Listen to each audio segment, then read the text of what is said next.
कि मई 13 को जो इंसिडेंट्स हुए थे उसके बारे में अगर आप बताएं कि क्या हुआ था उस दिन। मैं 13 मई को सुबह 9 बजे के करीब अरविंद केजरीवाल जी से मिलने उनके आवास पे गई थी। मुझे वहाँ पे स्टाफ ने ड्राइंग रूम में बिठवाया और बताया कि अरविंद जी घर पे हैं और वो मुझसे मिलने आ रहे हैं। इतने में विभव कुमार जो कि उनके पीएस थे, वो वहाँ पे धनधनाते हुए आते हैं और मैंने उनको बोला भी कि भाई क्या हो गया, मतलब अरविंद जी आ रहे हैं, क्या हो क्या गया। तो इतना मैंने बोला और इतने में ही उन्होंने हाथ छोड़ दिया। उन्होंने मुझे 7-8 थप्पड़ पूरी ज़ोर से मारे। तो जब मैंने उन्हें पुश करने की कोशिश करी तो उन्होंने मेरा पैर पकड़ लिया और मुझे नीचे घसीट दिया। उसमें मेरा सर भी जो वो सेंटर टेबल है उस पे जाके टकराया।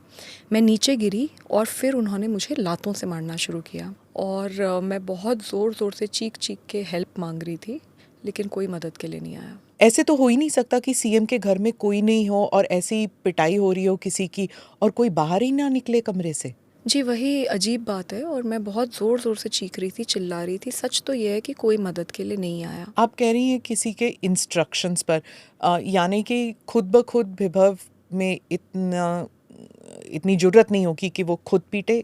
Is that what you are saying? Vibhav ने अकेले मारा, क्या किसी के इंस्ट्रक्शंस पे मारा, ये सारी चीज़ें अब मैटर ऑफ इन्वेस्टिगेशन है। दिल्ली पुलिस के साथ मैं पूरी तरीके से कोऑपरेट कर रही हूँ।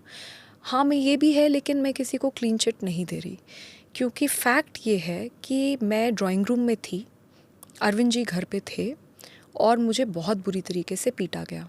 मैं चीख रही थी, चिल्ला रही थी, पर कोई आया नहीं। मैंने ये नहीं सोचा कि मेरा क्या होगा, मेरे करियर का क्या होगा, मेरे साथ ये लोग क्या करेंगे। मैंने सिर्फ ये सोचा कि जो चीज़ मैंने सारी महिलाओं को बोली है कि आप हमेशा सच के साथ खड़े हो, आप सच्ची सच्ची कंप्लेंट करो, लेकिन आपके साथ अगर कुछ गलत हुआ है तो आप ज़रूर लड़ो। तो आज मैं खुद कैसे नहीं लड़ सकती। कि मई 13 को जो इंसिडेंट्स हुए थे उसके बारे में अगर आप बताएं कि क्या हुआ था उस दिन। मैं 13 मई को सुबह 9 बजे के करीब अरविंद केजरीवाल जी से मिलने उनके आवास पे गई थी। मुझे वहाँ पे स्टाफ ने ड्राइंग रूम में बिठवाया और बताया कि अरविंद जी घर पे हैं और वो मुझसे मिलने आ रहे हैं। इतने में विभव कुमार जो कि उनके पीएस थे, वो वहाँ पे धनधनाते हुए आते हैं और मैंने उनको बोला भी कि भाई क्या हो गया, मतलब अरविंद जी आ रहे हैं, क्या हो क्या गया। तो इतना मैंने बोला और इतने में ही उन्होंने हाथ छोड़ दिया।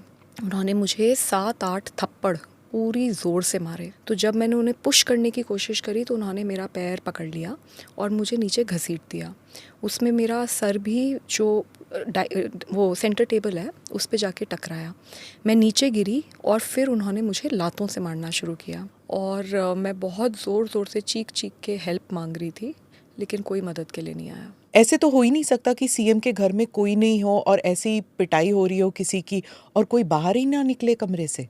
जी, वही अजीब बात है और मैं बहुत ज़ोर ज़ोर से चीख रही थी, चिल्ला रही थी। सच तो ये है कि कोई मदद के लिए नहीं आया। आप कह रही हैं किसी के इंस्ट्रक्शंस पर, यानी कि खुद ब खुद विभव में इतनी जुर्रत नहीं होगी कि वो खुद पीटे।